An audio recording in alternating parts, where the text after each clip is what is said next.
Hi, in this video we're talking about week 3 that meets today, September. In September, it's project number 1, the Tatanka logo. We're still working on our ideas and sketches. In this module, it will address outcome 1, 2, and 3. Outcome 1 is employing research skills to require and gather information to evaluate data and organize information based on the problem needs. Outcome 2 is utilize creative thinking and conceptual problem solving to solve and to develop unique ideas. Outcome 3 is to demonstrate the visual technique of a graphic design through the synthesis of type, image, or color. So we were working on the Tatanka project where you were the creative designer after answering an advertisement for this Chamber of Commerce that needed a new logo. And a lot of this was based on their proximity to Paleolithic cave art is what you found from your research, and what was provided by them. So we'll take a look at some of the videos later on the caves and the amazing cave paintings and the petroglyphs. So from that, and we also have a rubric for this, looking for craftsmanship, typography, and the design process, as well as how your elements of design are placed within your graphic. So we're looking for solutions for a logo, and Tatanka is the name of the town. So I'm going to grab their text here. And previously, we were working in Illustrator and created a couple art boards of some various conceptual designs. So these were considered our thumbnails for this particular project. So in this one, I'm going to just apply some variety of design work. So I'm going to kind of search out a font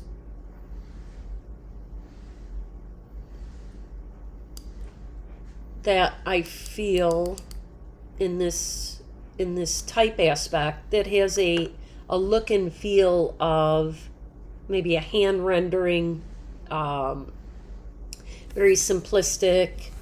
Remember, at this point, we're only creating our logos or our thumbnails, and these are just some conceptual ideas to give to the Chamber of Commerce people who we're doing the work for, to kind of overview. So I am going to work with this type, and right now it's in, I can still do any kind of editing.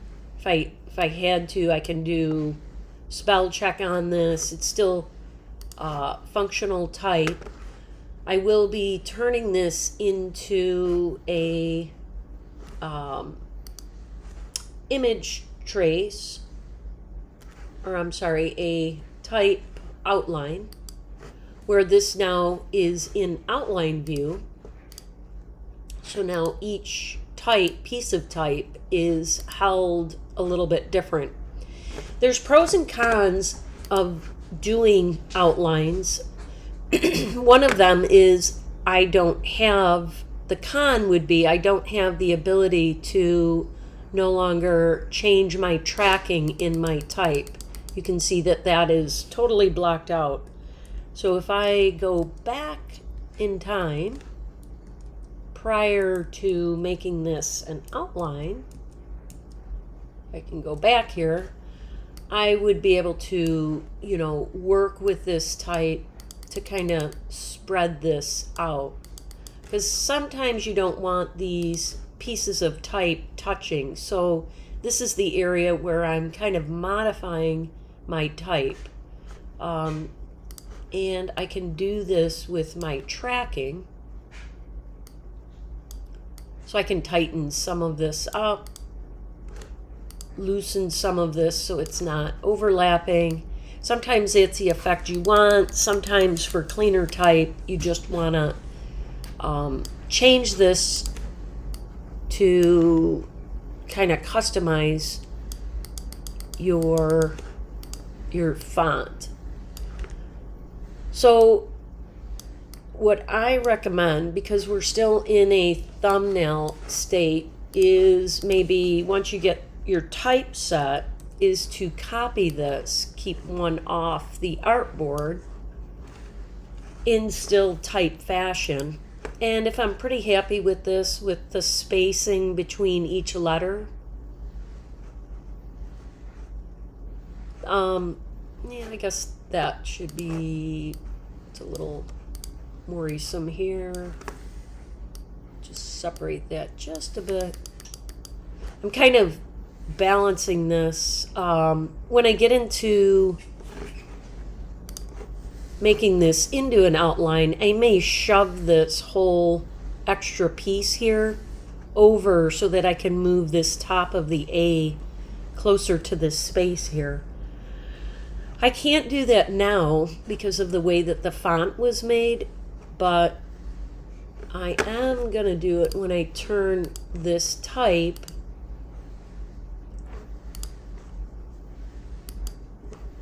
into an outline.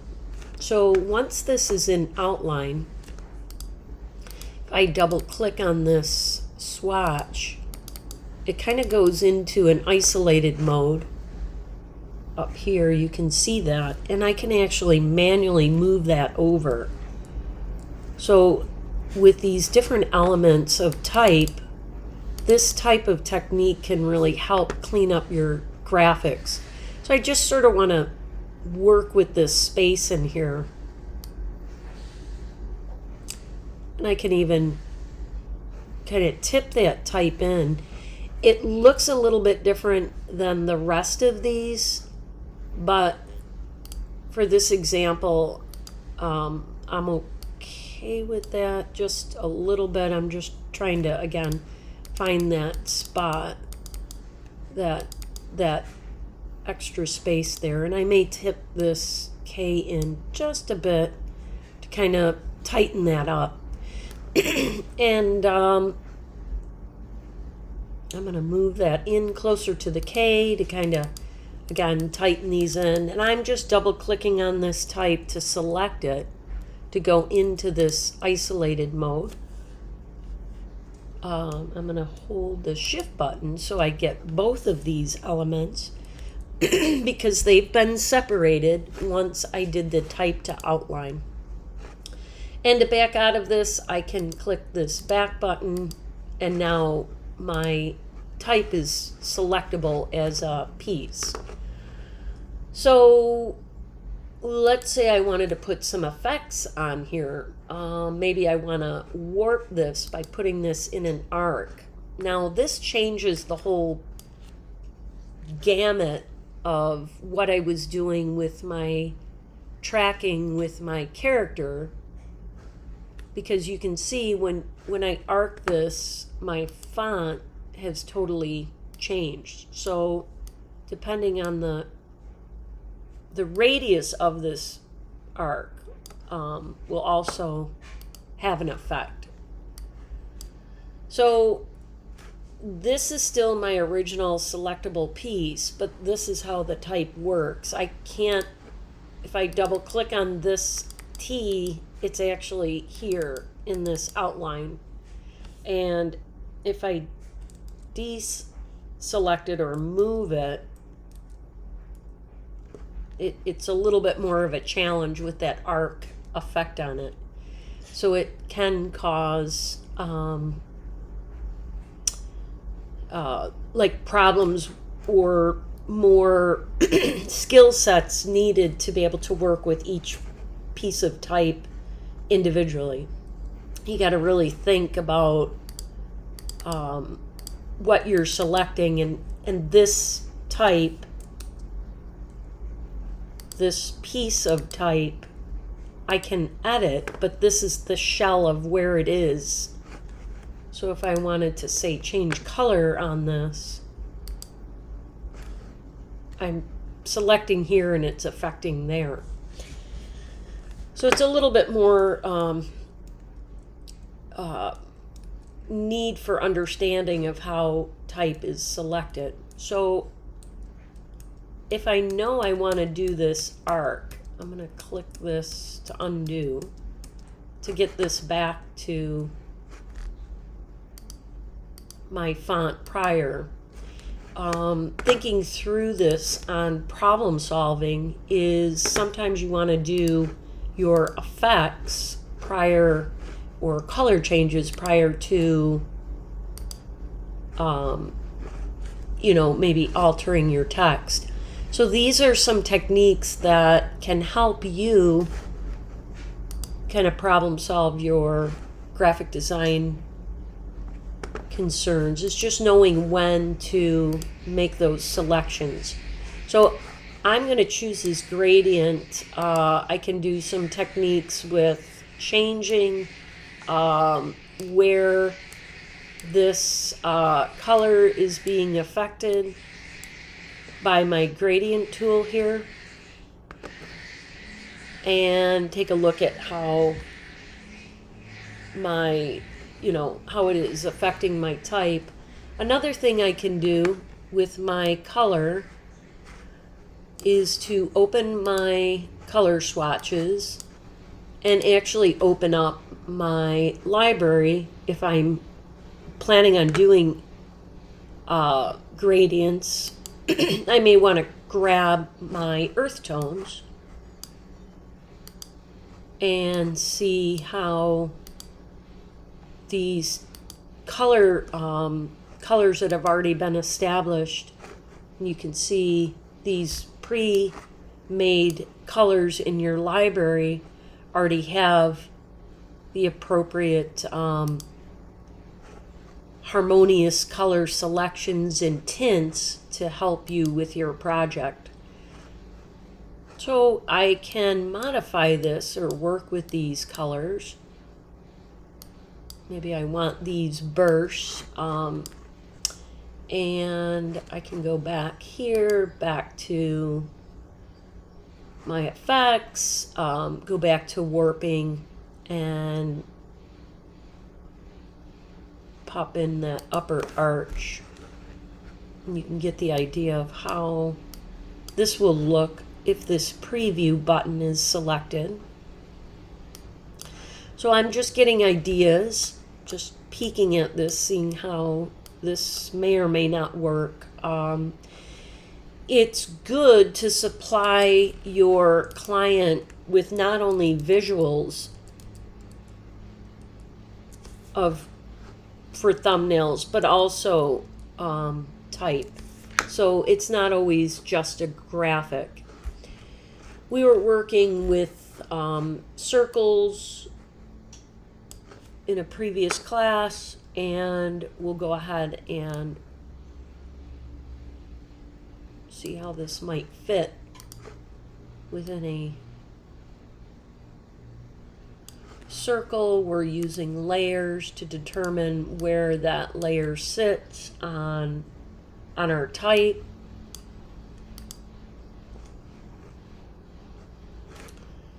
I want that circle. I could change that color and try to find that look. I'm going to zoom in a little bit here. And I'm just looking to try to create that nice radius. I could bring this circle in a bit. And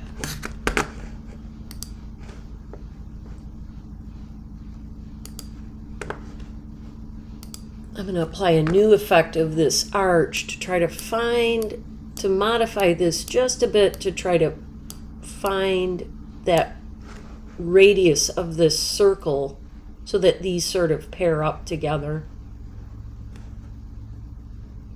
So I believe I have it. I had to put another effect on it to try to find that. And again, these, I'm going to lock that background and work with my type. I can, you know, modify these by moving them over just ever so slightly with my mouse. It's not a what you see is what you get. At this point, you really have to kind of preview to see how these pieces will work and kind of go back and forth. So the way that this A kind of collapsed as opposed to this A kind of bothers me a little bit because it's on a radius. So if I double click this, I can actually make that a little bit taller and a little bit wider. So these are kind of the tasks of a graphic designer. Last class we picked up some clip art,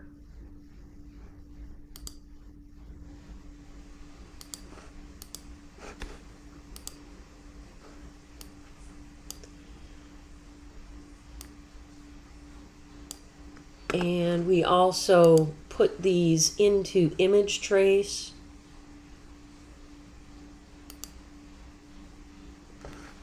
And in that image trace, I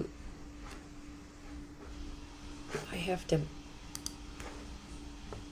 expand this.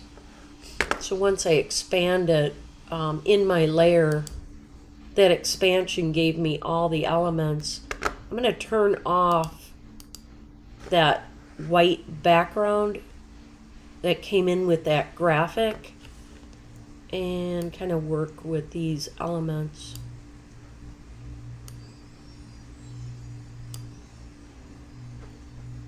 So the circle was just a shape to contain all of these, you know, the type and the design element or the line drawing. And I don't want to select all of that, so I'm going to kind of lock these, my type in here. And I just kind of want to work with this line here. And I can apply some effects to this. See how it looks. I'm just experimenting at this point. See if I can get some sort of texture in this design. Now, these lines are, that should be locked. Why is that?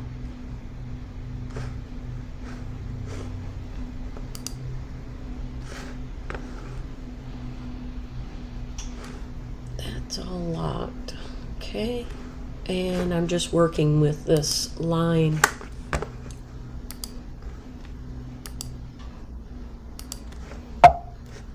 So I'm just starting to put some effects on this to see how it looks. I'm not sure how I feel about the one up above.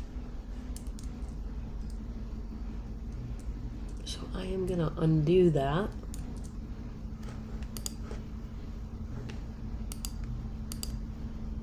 Let me pull this out to the side. Why did that group?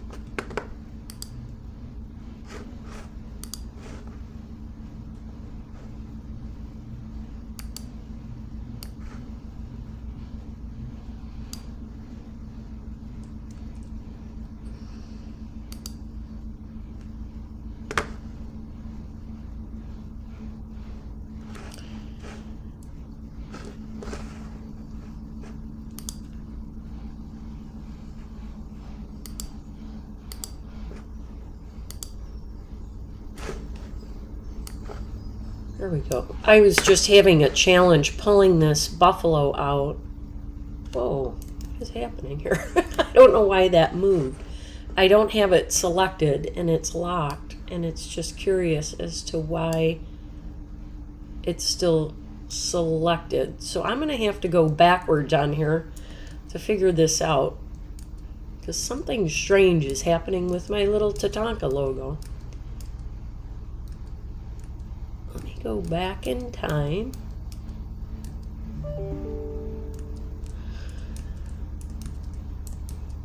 I have my type. Okay. I'm going to lock my type. I'm going to make a new, get out of this layer, create a new layer. And in this layer, this will be my, this whole thing will be my rough 4. And then I'm going to place my buffalo, see if I can work with it that way. Got a little confusing there with my layers. And that happens, so I have my graphic. I'm going to image trace and make and expand. On this make and expand, under the grouping, I want to select just this white area. I'll put it up here so you can see. If I turn that white area off,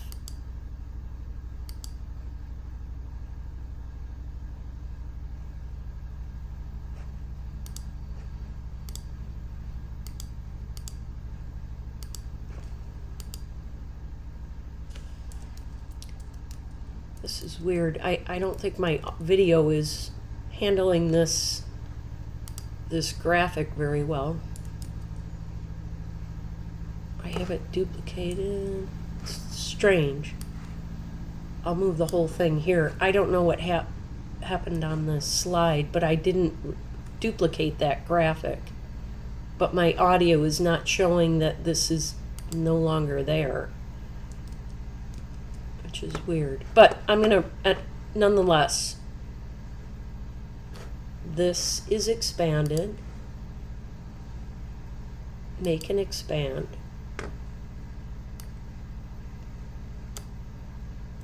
There we go. Now it's moving. I don't know what happened earlier. I apologize. I don't think my video was keeping up with my graphic. It kept the lower one, but I'm going to remove this white background. So I'm going to lock it and turn that off. So now it's just an outline view. And actually, I'm just going to remove that or delete that white background. Here now, I can add some effects to this particular graphic, similar to what we were doing in previous class with kind of altering our line drawing. And then I'll bring this back in here. Now we're back in business. So we're starting to give them some solutions with some various concepts of what we can do with our graphic. So the people who I am sharing this with very well might like this look, but maybe are not set on the color, or maybe they would prefer no type. So it really is giving them various concept drawings that they can look at. And if I take this type now and pop in a outline, and this can kind of be roughed up just a bit to give it a little effect. Oop. And you can see it goes south very fast. It just doesn't hold up if so I'll put this at a 0.5, so it's kind of subtle. You get the idea. I could even expand this a little bit, elongate this.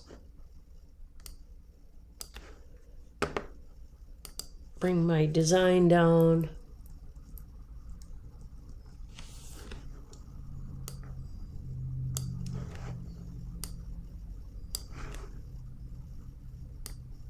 Kind of tilt that a little bit, force that into this side. And on that outer circle, I'm going to unlock that, choose that, and also put a black outline on that with this same type of brush stroke to kind of mimic that whole look. So this is just another example today in our example of, giving them a symbol or a graphic. So we're looking at Tatanka as defined by the word as a buffalo.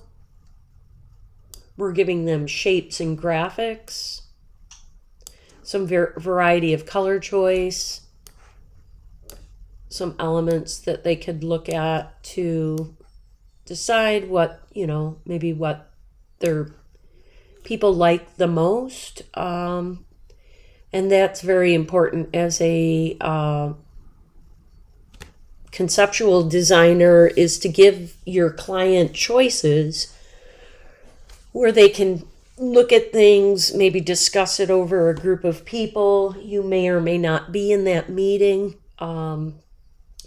You obviously would want some feedback from them, questioning what they enjoyed the most, if they liked any of these concepts that you're coming up with. But, your research has shown that we're looking at this from an aspect of like a cave drawing or cave painting.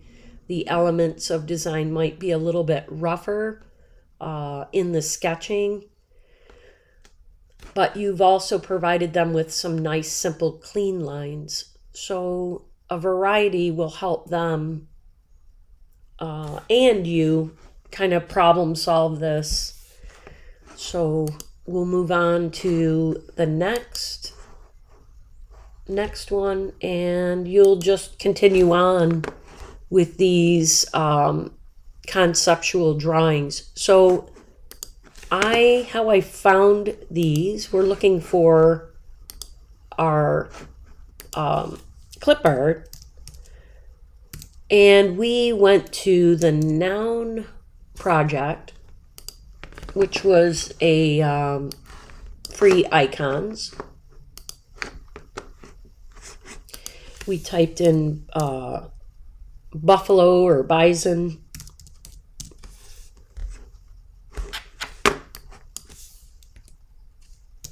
I think it was under buffalo. There we go. And we just found a variety of bisons. This looks like a chicken wing, so that might not work. How they put together their metadata, I am not sure, but we just did some screenshots here. Placed it in our piece, and then we went ahead and modified it. So I'm just going to, again, pull it up onto my artboard and show you, if you do an image trace make in your layers, you can expand that and remove or turn off that white background and lock that, or just throw that right out. I'm in number 5. So at this point, if I wanted to in here, I could make this my, this is my thumbnail 5.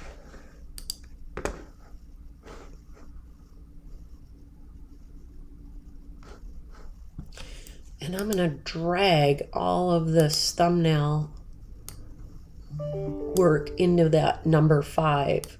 Kind of put that to the top to help me organize these.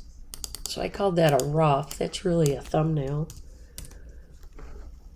And these will help me keep things separated. So on this one,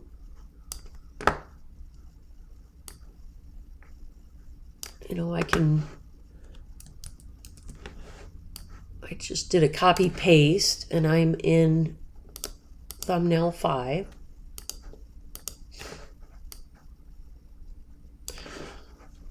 I can object, arrange, reflect, and I'm going to reflect this 90 degrees, so flipping this.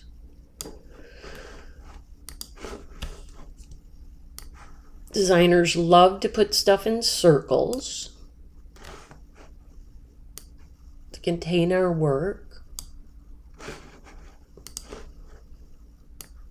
Again, I'm in these Earth Styles tonalities. The client may or may not like that, but I'm just trying to stay within that period of time. So with higher contrast, with a lower color value, that gives me greater contrast. And I'll put this in a radial gradient so that it's kind of radiating out. That tool is up here. It also is part of this panel. And it also works with this gradient tool. So this gradient tool that I picked from here, as I make changes here, it's also affecting my gradient up on the toolbar up here. So actually, I can work with this in 2 areas. If I wanted to put more white in there, you can just drop and drag a color onto your gradient slider. So I may want to put in this tonality and just drop and drag that color in, and it will apply itself to your gradient slider. So that's kind of a neat way to customize your work. So my outline is gradiating out. I'm getting a lot of contrast on this. If I click off on that toolbar, that you saw that toolbar go away because I'm no longer selected on it, but I can work with this shape. So I could try some different effects.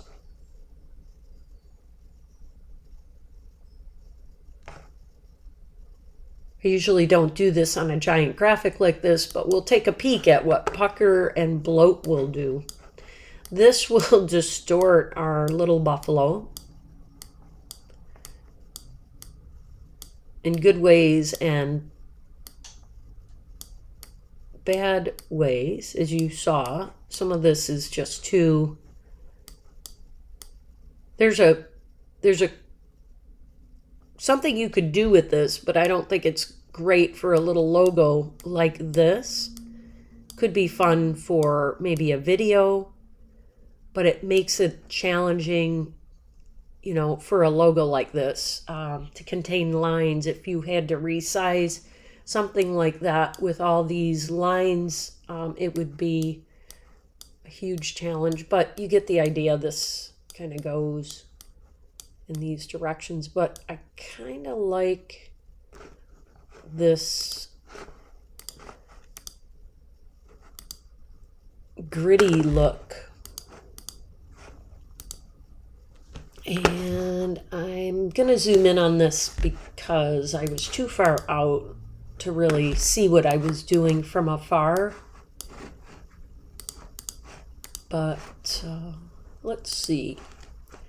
So that was my distort and transform, pucker and bloat.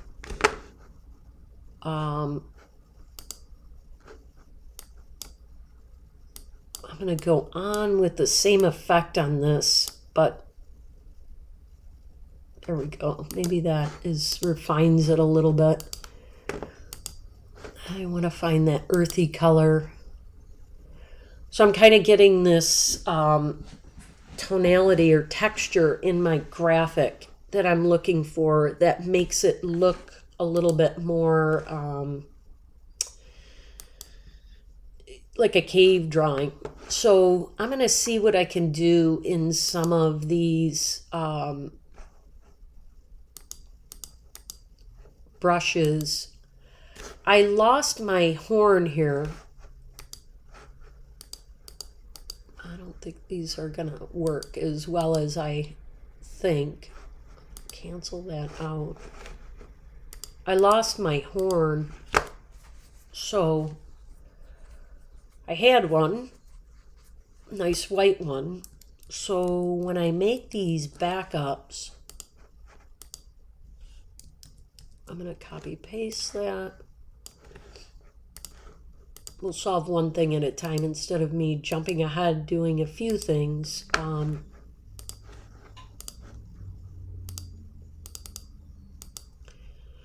need that horn back. So I have my horn. And if you recall, I flipped this. So I'm going to go to transform and reflect. And I'm going to kind of pop that back in on top there.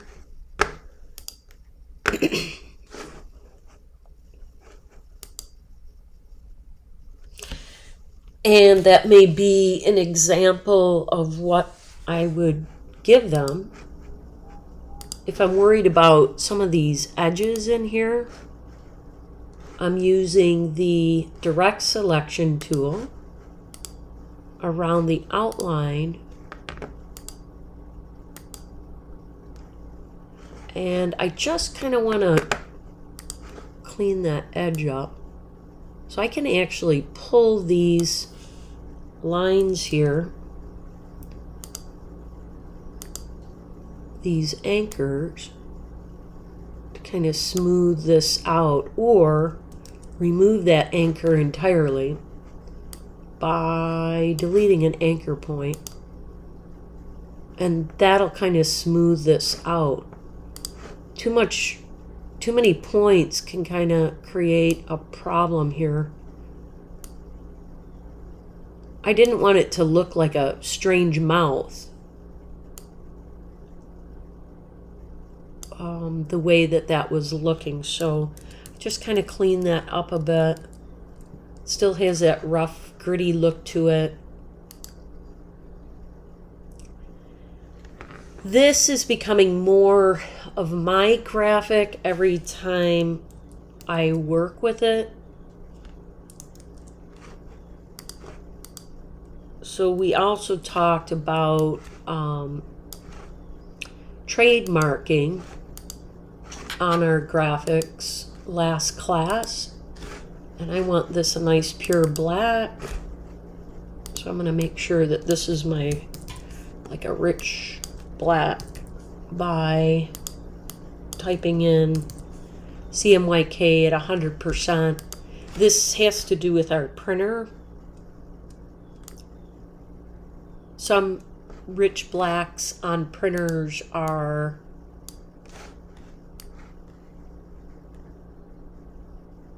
like a 70% cyan.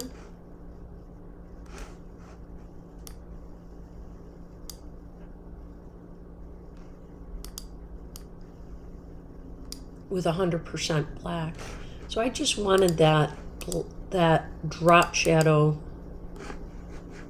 kind of beef up this cow in certain areas. And it's still selected on my layers. This gets really confusing at times, so be patient with yourself. You may or may not see this. I'm having problems with this tail part. So if I click on this graphic, and I want these locked and turned off. I'm going to go into this tail one and actually remove this whole tail by removing these lines here. So this is, I'm just taking away this path. So I didn't care for that way that tail was looking. This is gonna pop up every once in a while because a little error box. But I don't want these elements in here.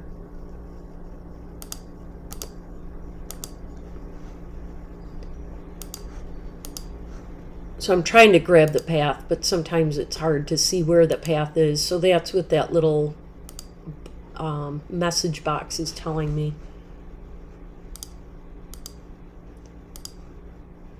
And so I just wanted that heavier outline.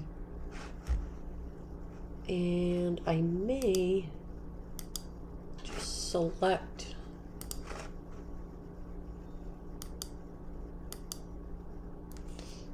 gotta zoom out of here and see how that looks. So I think it gives it a little bit more depth to my design work.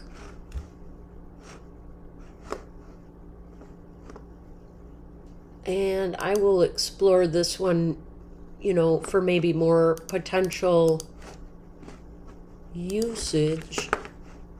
Again, we're just in the rough stage, so I'm gonna just slightly move this.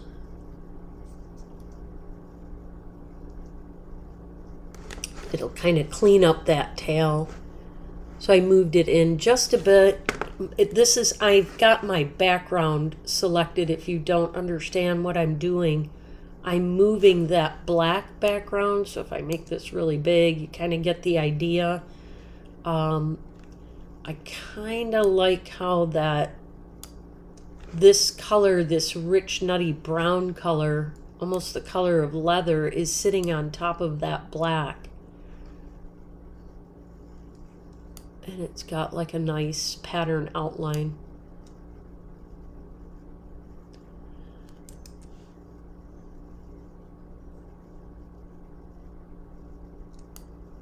So that's something to give them as well. Maybe a couple different examples of things like this. Contrast is important. If I'm doing something like this, I really want to kind of contain this. I could show them examples of how this would look on a t-shirt or a graphic or a letterhead. So this, in effect, could be a white circle. I could give them another example of this or work with this even further.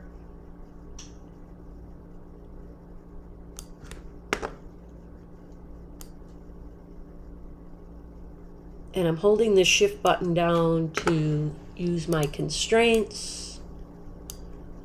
Pop this here, and I'm going to make that all white. When I click, you can see that these elements are off to one another. They're not like perfectly aligned. So I can use my alignment tools up here, vertical and horizontal align, and that'll make that circle align together. Let me undo that. This white circle that I popped in here, I'll just set that off a little bit more.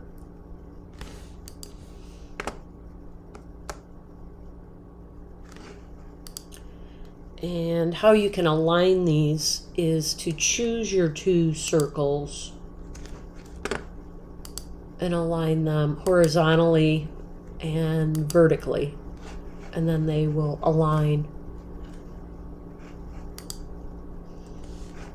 Again, if that was part of your design work though, you may want to align them and then put them off of alignment.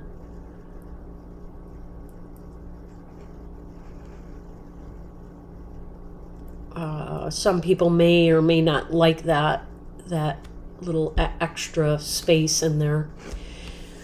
So I'm going to lock these two circles, and I'm going to move my logo. And that also included this guy up here. I have to lock him out of that. So what I did, this was included because I copied that. And I'm just going to rescale that. So scale is important on our graphics or our logos. So we're just looking for an interesting icon for this town. They very well may not like this white outline. They may like this leathery brown. So I could apply that to this ellipse. If I select that, that elliptical color is actually in my swatch because I've been using it. So I could try to find that right color that I was using to kind of work with that elliptic that you see here.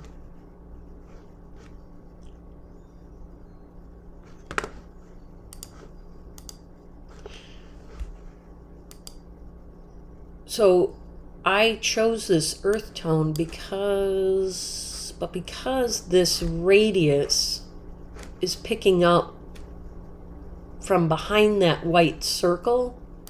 I'm not getting these lighter colors, and that's why you're not seeing. So if I turn this off or change this opacity, you would see the change behind it. So you could work with things like this too to give it depth or to bring in color from behind. So this is my little video for this part of this class. I hope you continue on with your logos, and I will wrap this up.